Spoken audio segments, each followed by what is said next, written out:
ਜੀ अस्सलाम वालेकुम दोस्तों, ਤੁਸੀਂ ਦੇਖ ਰਹੇ ਹੋ ਲੁੱਡਨ ਪੰਜਾਬ ਟੀਵੀ ਤੇ ਮੈਂ ਤੁਹਾਡਾ ਮੇਜ਼ਬਾਨ ਮੁਹੰਮਦ ਅਹਿਮਦ। ਜਨਾਬ, ਸਭ ਤੋਂ ਪਹਿਲੇ ਮੇਰੇ ਚੈਨਲ ਨੂੰ ਕਰਨਾ ਸਬਸਕ੍ਰਾਈਬ, ਬੈਲ ਆਈਕਨ ਨੂੰ ਕਰਨਾ ਪ੍ਰੈਸ ਤਾਂ ਕਿ ਮੇਰੀ ਆਉਣ ਵਾਲੀ ਹਰ ਵੀਡੀਓ ਦਾ ਨੋਟੀਫਿਕੇਸ਼ਨ ਵੀਰਾਂ ਤੱਕ ਆਸਾਨੀ ਤਰੀਕੇ ਨਾਲ ਪਹੁੰਚੇ। ਇਹ ਜਨਾਬ ਮੇਰੇ ਵੀਰ ਵੇਖਦੇ ਪਏ ਨੇ 7 ਮਹੀਨਿਆਂ ਦੀ ਗੱਭਣ ਹੈ, ਮੁੱਲੋਂ ਬੜੀ ਜਾਇਜ਼ ਹੈ ਜਨਾਬ, ਮੁਨਾਸਬ ਕੀਮਤ ਹੈ।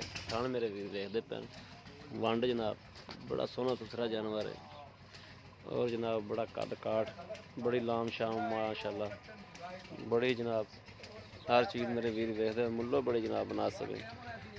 जान खून पे तारशा है मेरे वेखते पैन वीर, एक कड्डी च कोई एक्सट्रा हड्डी नहीं, एक कड्डी और खुडा शुडा हर चीज़ नज़र आ रही जनाब।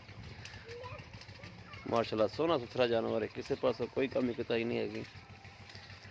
धुनी कोडी वो भी कोई नहीं है मेरे वीर वेखते पैन, धुनी का निशान भी कोई नहीं है जनाब। हर चीज़ और जट जिमीदार बंदा जो खड़ोती चारे वाली मझ जनाब, मुल्लो बड़ी मुनासिब है जनाब। 2 लाख रुपया जनाब इन्हां मुल विच, प्यार मुहब्बत भी हर चीज़ जनाब वीरां दी नज़र है। 7 महीने लैंदी जनाब, 7 महीनों की गब्भण है। हर चीज़ मेरे वीर वेखते पे और कैमरे की नज़र है हर चीज़।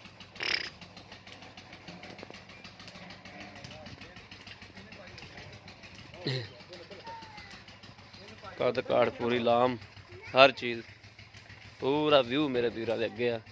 बाकी जनाब अगर किसी मेरे वीर को पसंद आए, राबता नंबर 0307 00 15 881 यो ही WhatsApp नंबर है, यो राबता नंबर। उम्मीद करेगा जनाब साड़ी अज वाली वीडियो मेरे वीरों जरूर पसंद आएगी। अगर पसंद आए कमेंट्स लाइक शेयर वाले वीर जरूर करो ताकि तुहाडा वीर तुहाडे वास्ते बाहर फिर के जनाब जानवर लभदा रहे और जनाब तुहाडे लैके जनाब हाज़र होंदा रहे। बाकी मेरे वीर हर चीज़ वेख ली तसली बख्श। 2 लाख रुपया डिमांड है, तकरीबन प्यार मुहब्बत भी है विच। बाकी इस वीडियो तो जो वीर नूं दिओ इजाज़त। अल्लाह ने के बाद पाकिस्तान जिंदाबाद।